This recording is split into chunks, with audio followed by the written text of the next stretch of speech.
My name is TKeyanna. I come from the Redwater Pond Road community, which is 30 minutes out of Gallup and 15 minutes north of Church Rock. And I have lived in that community since I was born. The community was impacted by uranium issues since the 30s, and there's been a very large waste contamination dam spill that happened there in 1979, and it's one of the largest. And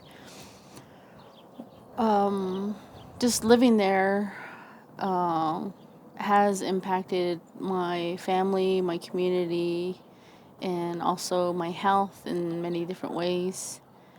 And so that's why we continue to educate and try to keep them in that loop of understanding.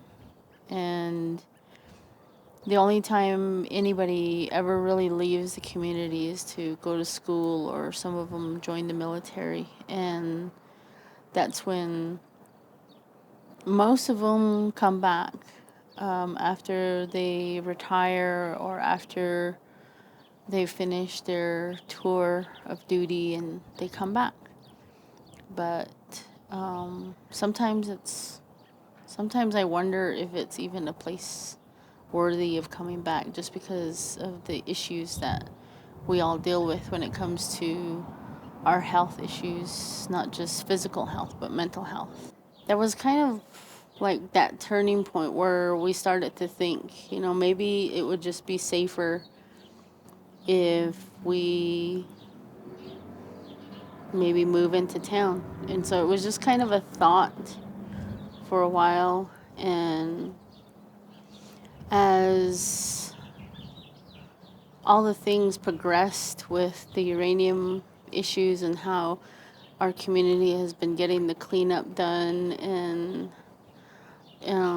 just being that a Superfund site is, at least somebody has started to finally look. We try to stay away from that type of negativity, and we just keep trying to move forward as a community.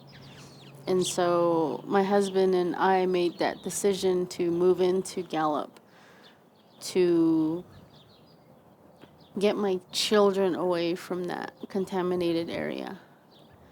Because before I met my husband, he had no issues. He said he never had any problems with his health.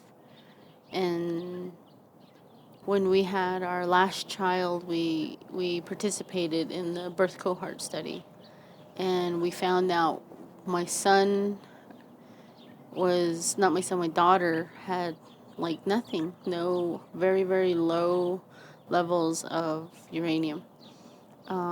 Same with myself. But with my husband, his was actually elevated. And so it was totally just, it was really hard to understand that, because in my head was like, am I just turning into some kind of like mutant or something that's, a little bit more resistant to this whole uranium thing? And I was like, what if I'm just a freak? Like, the X-Men or something like that. But, I don't have any superpowers, so all I have are health issues. The EPA gave us the option of moving out of the community voluntarily. We jumped at it just for the sake of the children. I miss home so bad. I miss the quiet. I miss being able to just not have to worry about locking my door. I miss being able to just climb up the mesa. And this uranium issue isn't just a uranium issue for us. It's an environmental racist issue as well.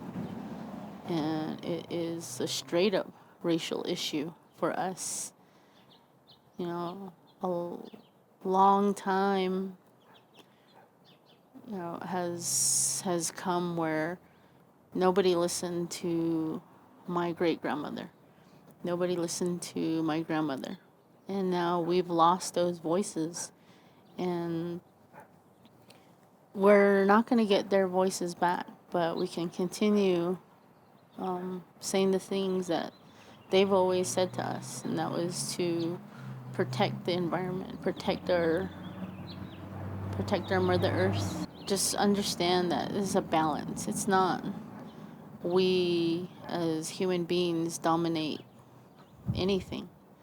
We're just as precious as, a grain of sand. It's a lot of people don't think of dirt or sand as something precious, but how are we going to get vegetation? Where do these trees, where do they think they come from? There's a balance, and that's something that, my grandmother always said. It was just, if you want something done, you have to do it yourself.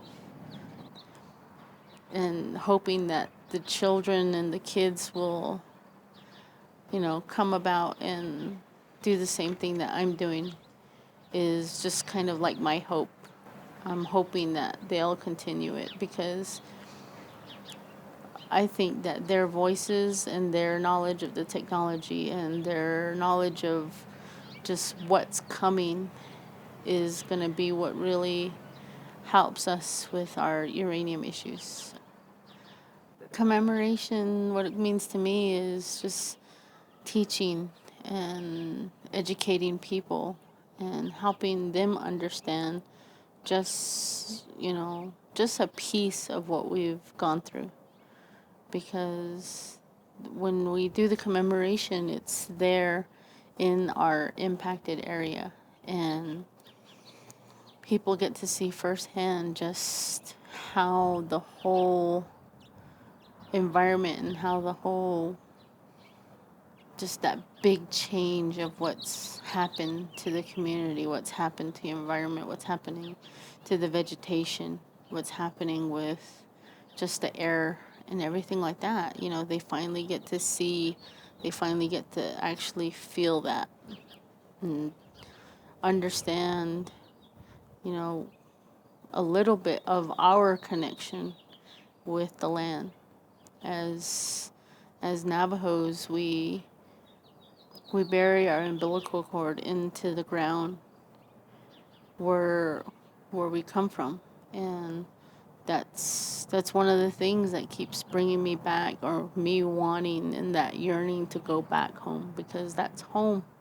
That's home for me. The commemorations of all these different other sites, the Trinity sites and Fukushima, all these different places, maybe it'll help people to really understand, there is an impact. A lot of people say, oh, it's clean energy, it's blah, blah, blah. I always say just, their words just blah, blah, blah to me, because it's just, they don't do that research of actually finding out where it actually came from, where their footprint is actually at. And so it's frustrating to hear people saying that nuclear is clean, nuclear is a new thing. I mean, I want their grandchildren to be able to say, my entire family, my entire community has been fighting this for so many years. Why are you not listening? We're in a state of emergency throughout the world. Nobody sees it, but people who are actually impacted by it are the ones who really understand and see it. But nobody wants to listen. And that's why I'm hoping that the youth of all these different communities are the ones that are going to say, hey, why don't we do it this way and put all that technology into this and see what happens. Because I think that they're going to have a better understanding of what's going to happen for their children, because I'm hoping that they learn from us. if we raise our kids that way, I think that it's going to be a powerful voice because we have a lot of kids. And I'm hoping that we can just keep it up.